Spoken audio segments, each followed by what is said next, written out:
Saya juga ingin mencari tuh jawabannya ngawur juga itu.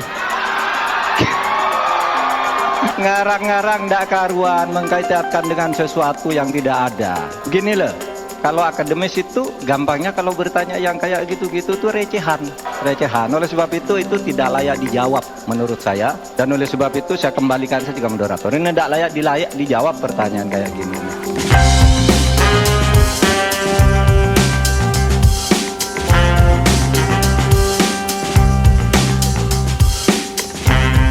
Nah, menurut saya di sini Pak Mahfud MD bahkan menyekak dari Gibran Rakabuming Raka. Yaitu apa? Yaitu pada waktu lalu ketika Gibran Rakabuming Raka yaitu mencari jawaban dari Pak Mahfud MD. Dan bahkan juga Gibran menyebut tidak menemukan jawaban dari pertanyaan yang diajukan oleh Gibran Rakabuming Raka. Nah, di sini pun Pak Mahfud MD juga tidak tinggal diam dan bahkan juga Pak Mahfud MD di sini menyebut jawaban dari Gibran Rakabuming Raka bahkan juga ngawur. Memang sangat lucu sekali. Pada waktu lalu memang Gibran Rakabuming Raka yaitu bertanya soal greenflation. Tetapi di situ sudah dijawab oleh Pak Mahfud MD. Tetapi ya Gibran lagi-lagi menggunakan gimmick-gimmick yang seharusnya tidak terjadi di debat cawapres yang disorot mata jutaan masyarakat Indonesia. Kalau kita membahas tentang pertanyaan dan jawaban, di sini pun menurut saya Gibran juga tidak menjawab pertanyaan dari Pak Mahfud MD. Contoh di sini yaitu Pak Mahfud MD bertanya kepada Gibran yaitu tentang gagasan Trisakti Soekarno. Di sini menurut saya ya Gibran tidak menjawab dari pertanyaan dari Pak Mahfud MD. Di sini Gibran malah menjawab tentang food estate dan lain sebagainya. Menurut saya di sini juga tidak nyambung kalau menurut saya. Tetapi Pak Mahfud MD kan juga tidak mencari jawaban seperti Gibran yang pada waktu lalu mencari jawaban dari Pak Mahfud MD, juga tidak meledek seperti itu. Bahkan juga Pak Mahfud MD berusaha memahami jawaban dari Gibran di sini. Tetapi apa yang dilakukan oleh Gibran pada waktu lalu menurut saya sungguh tidak patut dilakukan menurut saya, apalagi di debat cawapres yang ditonton oleh jutaan mata di sini. Di sini bahkan juga dikomentari oleh Antonius, si anak mami kok mau ngerjain Prof Mahfud MD ya diskakmat awok seperti ini, yaitu keheranan Pak Mahfud MD ketika Gibran gimmick mencari jawaban dari Pak Mahfud MD. Saya juga ingin mencari tuh jawabannya ngawur juga itu. Gila ini. Ngarang-ngarang ndak karuan, mengkaitkan dengan sesuatu yang tidak ada, gitu ya. Begini loh, kalau akademis itu gampangnya kalau bertanya yang kayak gitu-gitu tuh recehan, gitu. Recehan. Oleh sebab itu tidak layak dijawab menurut saya. Dan oleh sebab itu saya kembalikan saja ke moderator. Ini tidak layak dijawab pertanyaan kayak gini. Ya memang, bahkan membahas masalah food estate dan lain sebagainya. Nah seperti ini, yaitu ketika Gibran Rakabuming Raka diberi pertanyaan yaitu Pak Mahfud MD tentang gagasan Trisakti Soekarno. Seperti ini videonya. Bagaimana tentang konsep Trisakti Bung Karno terkait kemandirian ini? Terima kasih Prof Mahfud untuk evaluasinya. Sekali lagi saya mohon maaf jika ada kata-kata saya yang salah.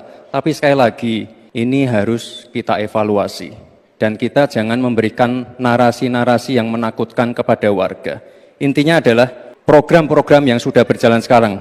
Nomor 1 dan nomor 3 ini kan kompak. Food estate gagal. Saya tegaskan sekali lagi Pak. Memang ada yang gagal. Tapi ada yang berhasil juga yang sudah panen. Misalnya di Gunung Mas, Kalteng. Itu sudah panen jagung. Coba kita cek ya di sini. Nah, di sini ada berita dari kompas.com yaitu soal food estate jagung senilai 54 miliar di Gunung Emas, Kalteng disebut menutupi kegagalan proyek kebun singkong. Wah, benarkah di sini? Jadi di sini memang pada waktu lalu klaim sebagian ada yang gagal dan sebagian ada yang berhasil. Bahkan Gibran menyebut yaitu proyek food estate di Gunung Emas, Kalteng. Di sini ternyata ada beritanya pada tanggal 21 Januari 2024. Nah, di sini aktivis lingkungan menyebut komoditas jagung yang ditanam di lahan food estate di Gunung Mas, Kalimantan Tengah dipaksakan demi menutupi kegagalan proyek perkebunan singkong yang mangkrak di tangan Kementerian Pertahanan.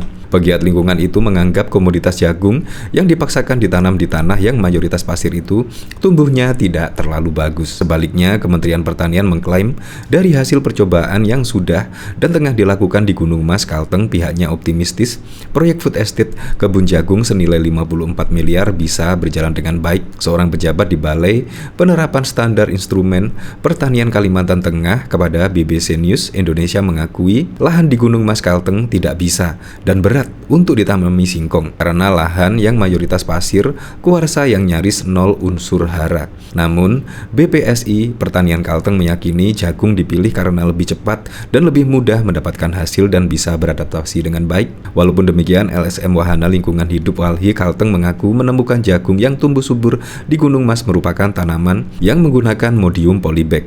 Temuan Walhi juga mengungkap selain kebun jagung dari polybag, ada juga tanaman jagung yang ditanam langsung di tanah bekas kebun singkong. Dari amatan mereka, pertumbuhan jagung-jagung setinggi jengkal tangan orang dewasa itu disebut tak begitu baik. Nah, jadi di sini bisa Anda baca sendiri ya, yaitu soal food estate jagung senilai 54 miliar di Gunung Mas Kalteng disebut menutupi kegagalan proyek kebun singkong. Nah, bagaimana menurut Anda? Yaitu klaim dari Gibran di sini, yaitu mengatakan food estate di sini adalah berhasil, yaitu di Gunung Mas, Kalimantan Tengah. Tapi menurut saya kebalik lagi ya, yaitu soal pertanyaan dari Pak Mahfud MD, yaitu soal gagasan Tri Soekarno. Jawabannya di sini malah ya panen jagung. Padahal kalau kita ketahui di sini, yaitu gagasan Trisakti dari Soekarno menurut saya sangat bagus sekali, yaitu berdaulat dalam berpolitik, berdikari dalam bidang ekonomi, dan keberpihakan dalam kebudayaan. Menurut saya itu adalah Trisakti dari Bung Karno yang menurut saya harus dilakukan oleh pemerintahan saat ini.